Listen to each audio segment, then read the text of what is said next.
So, Psychology Today, news article says that we think that people are born with confidence, and it puts us at a disadvantage because we're like, how are we supposed to do what they do? They're born with it. And today, I'd like to disprove that with just giving you some knowledge on what confidence is and what it means to me, what it should mean to you maybe, or what you'll learn from it. So, this is my walking.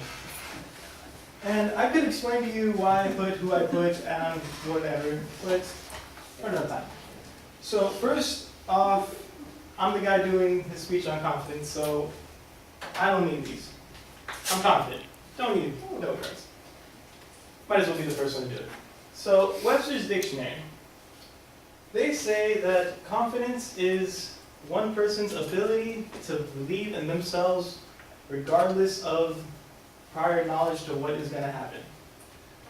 And then I did Urban Dictionary, but I couldn't really give you the first #1 liked thing because let's just say the wording was less than appropriate for this class.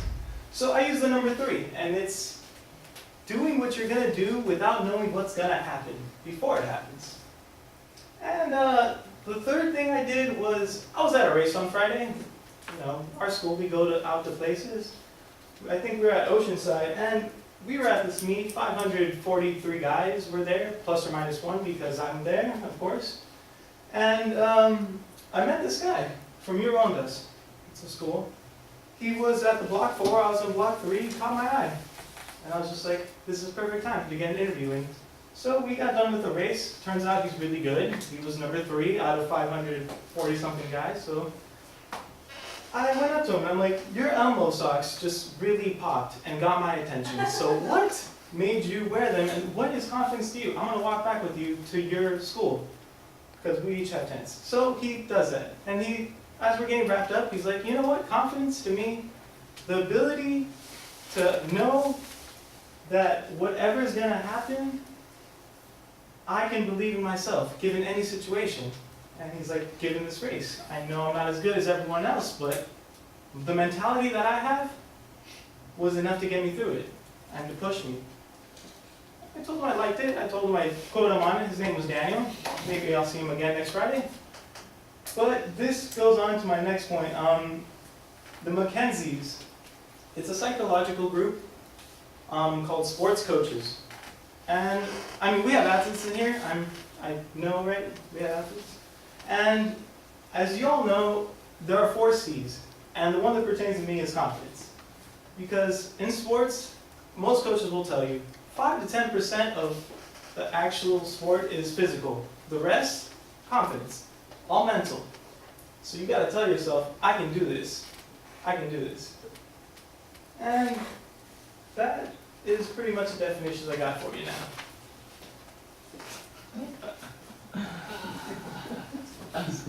This is what was changed. I changed it to internet/memes. Well, I use the first one as YouTube. I don't know how many of you watch Kev Jumba.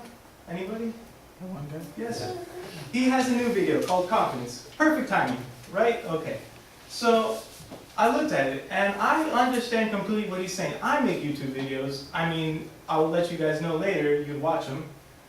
In this speech, he's like, confidence, it's what builds you up and what breaks you down. And this is what's going to be my whole internet thing.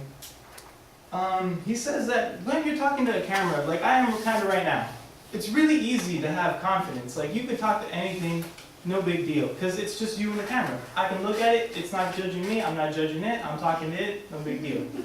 So that's pretty much what he said. And then next, I read up on this lady named Son Silva. I don't know if I pronounced her name right. But she's a columnist for, I think, the New York Times. Not sure. It was that or another magazine. But she says that that social networking can both build you up and break you down. And she used Facebook as an example, and she's saying that if you're friends, let's say, with a good amount of people on Facebook, it helps you as growing up as a younger child think that you have it in you to make new friends, go outgoing, be there, talking to people. It ain't that hard. And I mean, we've all experienced it. It's completely different human interaction than like texting. It's you and a machine. So, I mean, it's one way that she says you can build up your confidence, having the non-person there, but knowing that someone's behind it. Makes sense to me. I like it. And then, of course, there's two sides to every coin. It also is said by Sarah something that it breaks you down, that it actually helps destroy your interactions with other people. Because you're not actually spending the time to go out, talk, communicate, interact with people, you will not be able to grow as a human, pretty much, because of it. And I guess I could see it, but it just depends on your situation. And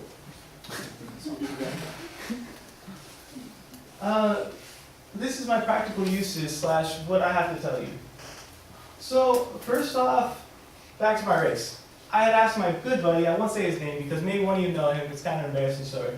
We have a bus ride there, it's 2.5 hours to get there. So I'm just like, you know what, you're a good friend, I'm doing this again this year because you're in it.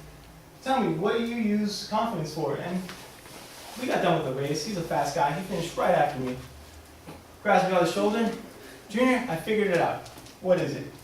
Okay, confidence. The ability to pee your pants in a race and talk to you about it. So you can talk about it in speech class. So you know what? That's really nice. I like that.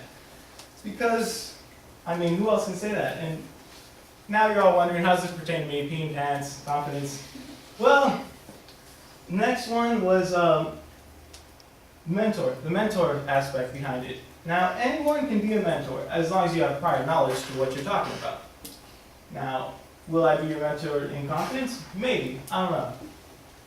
Hopefully you learned something, but it brought up in my sports analogy, where if you're trying to pass on knowledge to someone else, confidence that you will then install in that person, like being the one of two guys coming back at COD, running for our team.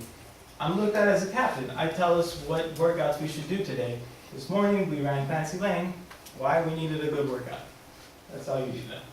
And then, that's pretty much it. If you want to be a mentor, go out there, say what you need to say. But I have more practical uses. Like, this pertains mainly to the guys. I mean, what do you think confidence is for? Hey, on ladies. Yes, okay, I understand that. So, you know, being the outgoing guy that I am, right before class, I found this girl sitting at the hill, got her phone number, so I mean, if someone wants to call it afterwards, go ahead. You can ask her. It's no big deal. Yeah. So that's kind of what confidence means to me. So my summary of it.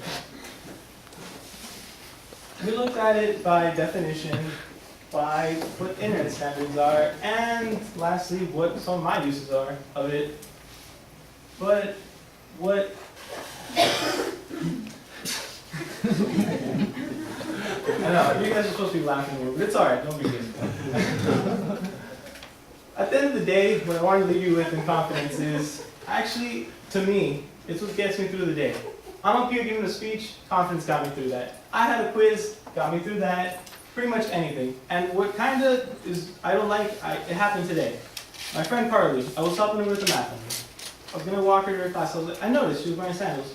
You got some nice nail polish going on. You know, you can't compliment a woman on nail polish because you can't compliment her on anything because she will say, no, it looks ugly. But I mean, I dare any of you women to tell me that I look good. I will thank you. I will smile. It'll happen. And it's just, that's what it should be. What gets you through the day.